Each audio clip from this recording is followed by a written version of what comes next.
अस्सलाम वालेकुम, मैं मलिक रियाज हूँ। आप यूट्यूब चैनल देख रहे हैं। हज़रत उमर फ़ारूक रज़ी अल्लाह तआला अन्हु का दौर है। आपके दौर में एक अजीब सा केस आपकी बारगाह में आया।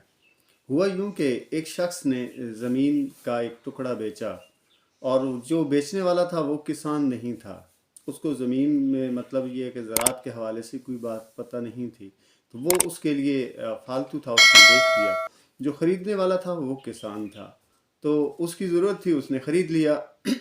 अब हुआ यूँ कि जब किसान ने उसमें हल चलाया, अपना पुराने ज़मानों में लोग जो है ना वो ज़ाहिर बात है पुराने तरीके से हल चलाते थे ज़मीनों में, उसके साथ जानवरों के साथ। तो उसको ज़मीन पे हल चलाते हुए उसमें से ना बहुत ही कीमती ख़जाना निकल आया। बहुत पहले ज़माने का उसमें पड़ा हुआ होगा, तो वो निकल आया जब, तो वो ख़जाने को उठाकर जो बेचने वाला था उसके पास चला गया, उसके घर चला गया और उसे कहा, भाई ये मैं जब ज़मीन में हल चला रहा था, पहली दफ़ा ही आज चलाया हल, तो उसमें से ख़जाना निकल आया।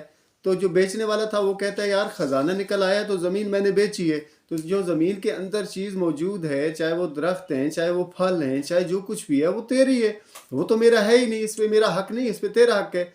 जो ख़रीदार है वो ये कह रहा है, भाई मैंने आपको ज़मीन के पैसे दिए हैं, जो हमारा ज़मीन का सौदा तय हुआ है उसके पैसे दिए हैं, जो ज़मीन के ऊपर चीज़ है उसके सामने जो चीज़ है उसके मैंने पैसे दिए हैं, जो छुपी हुई चीज़ है उसके तो मैंने पैसे ही नहीं दिए आपको। तो मैंने आपको ख़जाने के पैसे नहीं दिए, इसलिए ख़जाने पे तेरा हक़ है। एक कह रहा है तेरा हक़ है, दूसरा कह रहा है तेरा हक़ है। ये करते करते ये इनकी जो है ना केस पहुँच गया हज़रत उमर फ़ारूक के पास। जब हज़रत उमर फ़ारूक के पास पहुँचा तो हज़रत उमर फ़ारूक ने बात सुनी और सुनने के बाद कहने लगे बेचने वाले को कि यार मुझे लगता है कि ये जो है चीज़ ये तुम्हारी है, तुम ऐसा करो कि ये तुम रख लो। तो जो बेचने वाला था उसने कहा, ऐ उमर फ़ारूक ठीक है, अगर आप क़यामत वाले दिन ये जो सोना है या ये जो कीमती ज़ेवरात हैं, इस चीज़ का आप हिसाब देने की ज़िम्मेदारी लेते हो तो ठीक है, मैं रख लेता हूँ। अगर आप नहीं लेते हो तो फिर और बात है। तो उमर फ़ारूक ने कहा, मैं कैसे ले सकता हूँ भाई, इतने बड़े ख़जाने की ज़िम्मेदारी मैं कैसे ले सकता हूँ।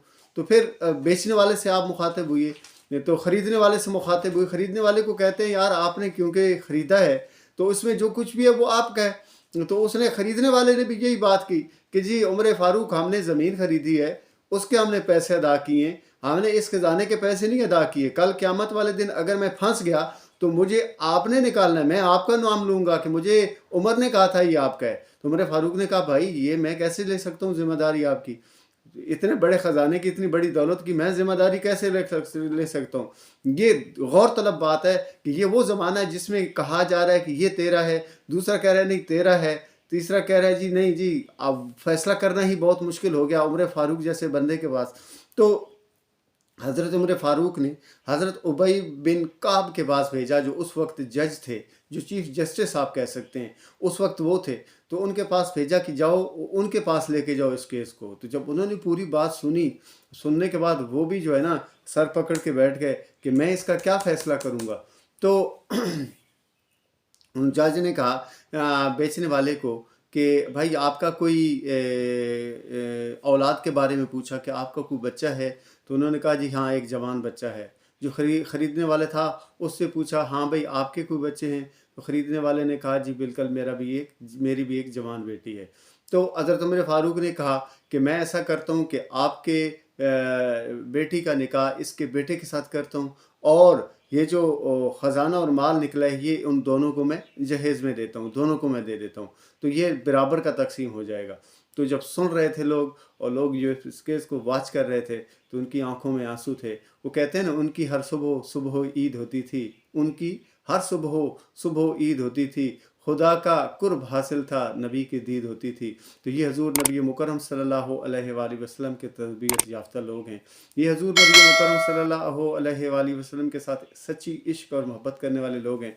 तो हजूर नबी मुकर्रम सल्लल्लाहु अलैहि वसल्लम ने उनके दिलों से दुनिया की मोहब्बत को खींच के निकाल दिया, अपनी और अल्लाह की मोहब्बत को डाल दिया। तो जिसके दिल में अल्लाह और उसके रसूल की मोहब्बत होगी ना, तो वो उसका मिजाज ऐसा ही होगा। हजूर नबी मुकर्रम सल्लल्लाहु अलैहि वसल्लम की ज़ात पाक पर दुरूद व सलाम का नजराना पेश कर दीजिए। शुक्रिया।